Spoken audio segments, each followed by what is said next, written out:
Nigeria will be taking on Tunisia in the second round of fixtures in Group C. So you're welcome to the preview. I'll be giving my thoughts, opinions on the game. I'll give my score predictions, how I hope it goes, and I'll also give my own insight on the game that featured Nigeria and Tanzania, and if that can reflect on the game versus Tunisia. So let's go into it. Tunisia won their own game versus Uganda 3-1. Nigeria beat Tanzania, and a lot of fans have been going crazy, absolutely mad with this one.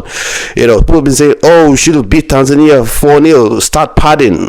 Yeah, I would have loved to see Nigeria absolutely run riot, beat Tanzania by 20 goals to nil. I would have loved it 110%. I would have, but you have a look at the game. Have a look at the trajectory of the tournament. Look at how other big teams have been playing. Because I say football is like life and it's like business. Sometimes you look at your competition, how they're faring. Whilst you want to achieve certain things, you look at your competition, what's happening to them in the market. Are they faring that well? Are they miles ahead of you? What challenges are they facing? You face the same challenges, you learn from them, and you move.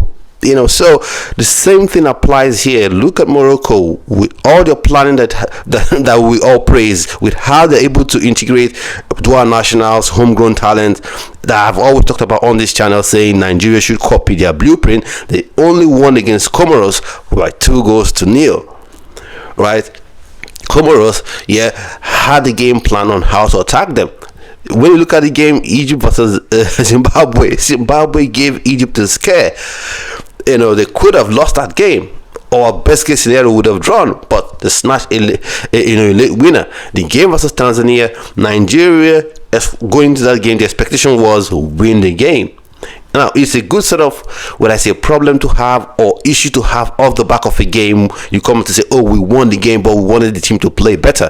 Now, that's a good issue to have. That's a good sort of a bad feeling to have. The team didn't quite play well. We should have smashed this team 10-0, like Nigeria did against Sao Tome and Principe, but we just only won 2-1.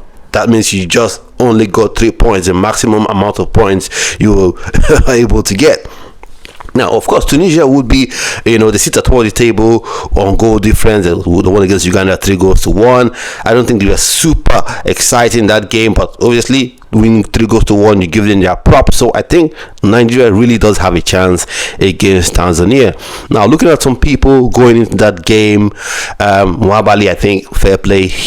He's okay. He commands his box. Yes, he could have done better with that goal, But what if he has been beaten on his near post? A lot of people would have been complaining, oh, you should protect your near post and all that. So I think he still should start that game. And then look at the midfield, Ndidi and Iwobi. I think Ndidi played well. Iwobi, I've always given grief, not because of anything personal, but because I just feel he hasn't been good enough up to this point. Now, if he can build off his performance against Tanzania and become even better against Tunisia, top marks, I'm all for Nigerian players doing well. Because if Nigerian players do well, especially for Nigerian Super Eagles, that means the team is playing well, and that means the team is winning games, and then that means the team is progressing and winning titles, qualifying for World Cups, qualifying for AFCON tournaments. So good on that one. Maybe that means Ebenezer Kingsley could be on the bench and come up and come on for him, maybe 20 minutes to go. And that's one thing I want to address with respect to how Eric Chelle uses certain players.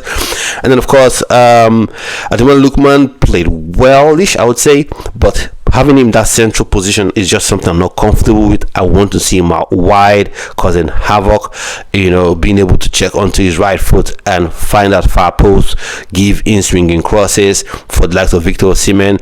I'll talk about Victor Osimhen as well later on in this video. And as well, Akadams, hopefully he starts too. Chukwueze, now fine for him to start as well. So, certain things I want Nigeria to change going into the game versus Tunisia.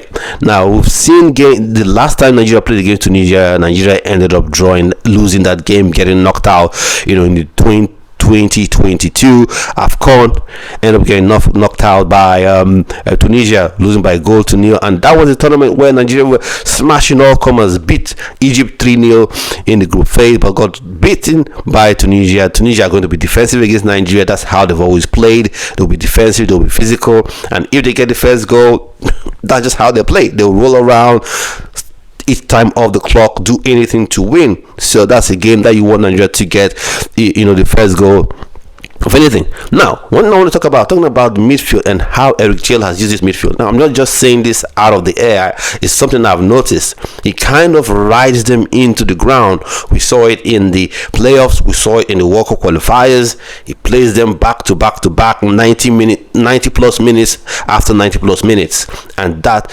just doesn't work right. It doesn't sit right. It's even in games where Nigeria is winning 3-0, he still has them there. You should use your squad.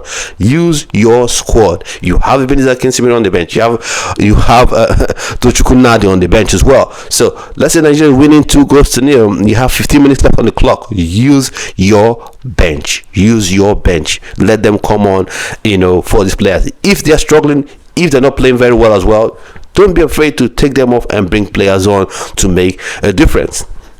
Now, looking at the wingers, this is what I would like to see. I would like to see Samuel Chukwueze start out on the left, Ademola Lookman start on the right. I want to see those balls coming to the box for Akwa Adams and Victor Osimhen, because we know Victor Osimhen is king in the air, and he's become even better in his 1v1s. He's become even better. He rounded the goalkeeper against Tanzania and should have scored. He played and was clean off the line. And now lots of people were on his back. Would you believe? To say, oh, Victor Osimhen, you have only one goal in the AFCON. You should be scoring more goals. Look at the game. He scored a good goal, in my opinion. How the referee managed to say he was offside is absolutely beyond me. I can't quite put my head around it. It's just absolute madness. He scored a good goal. The other one, he rounded the goalkeeper, played it, and it was cleared off the line. I heard the commentators say he should have played the ball in the air from that tight angle. You attempt to play that ball, and it would just sky over the post completely. He did the right thing, rounded the goalkeeper, played it on the ground, and the defender did a good job. Sometimes it's not that the striker played poorly. The defender, sometimes the defenders do their job, they do a good job. So, opinions on the game. Let me know what you think about the game. I'm going to that game versus Tunisia, and for me, my prediction starting lineup would be I'll go with Bruno Yemachi on the left. Zaidu Sanusi wasn't good. For me, I call out players. If they're good, I'll say they're good. If they're not good, I'll say they're not being good. So Bruno Yemachi should start on the left, and then Calvin Bassey and Semi Ajayi will start in the centre back positions. Of course, no other options there to go with. Or could go with Igor. Yeah, there we go. Calvin Bassey, Igor. Go with those two, because you're going to come against a more physical, come against faster players in Tunisia. And then, of course, on the right hand side, we'll go with Bright Samuel. I think right now he played well in that game as well. I hope maybe Ryan Aliebesu gets some minutes. Hopefully he does. But if Nigeria ends up winning the game, maybe he gets to play, in the last game of the group versus Uganda. In midfield, you will be indeed the stars. I think I've been critical about them, and fairly so in my opinion, but they had a good game, so maybe they just start. And if they're struggling in the game, like I said, Eric Chelle, pull them off and bring someone else on.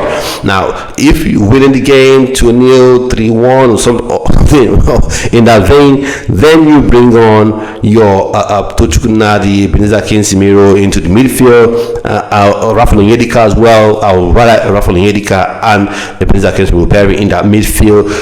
That's if Nigeria is playing very well and winning with 10-15 minutes to go, you bring them on. Also, if Nigeria is struggling in the midfield, then you change them off, because, and I don't like this issue of overplaying these players. And then for the attack, I will still go with Akwa Adams and Victor Osimhen, of course, 110%. And for the wingers, I would like them to start out wide, test the Tunisian defense, if they can cope with the aerial prowess of Akwa Adams and Victor Osimhen. So Samuel Chukwueze starting on the left and Ademola Lookman starting on the right as orthodox wingers, and then as the game progresses, they can switch flanks. So that's my thoughts, opinions on the game. I want to know what you think in the comment section, and I'll see you in another video. Stay well, stay blessed. Bye bye.